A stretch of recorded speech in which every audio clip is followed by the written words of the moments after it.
كيف بيعرف الشخص إذا هو مناسب لريادة الأعمال ولا لا؟ هلأ من جديد بعد تجربتي أكثر شيء بيعرفه أنت قادر تعيش 8 شهور أو 6 شهور أو 5 أو 4 بدون وارد تماما.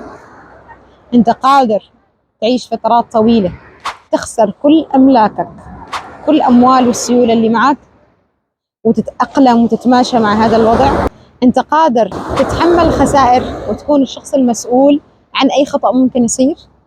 أنت قادر إنك تضلك عم تجرب وتحاول حتى لو ما في نتائج. دائما حط سيناريو الخسارة. يعني مثلا أكيد الإنسان لما بيكون فايت عنده توقعات وعنده نجاح وعنده يقين وعنده تأمل وعنده إيمان وأمل أوكي، لكن أنت حط السيناريو الثاني، قادر تتحمله؟ إذا أنت قادر تتحمله وتضلك مستمر وتضلك مكمل وتضلك عم تجرب وقعت وتقوم، بلش ريادة الأعمال.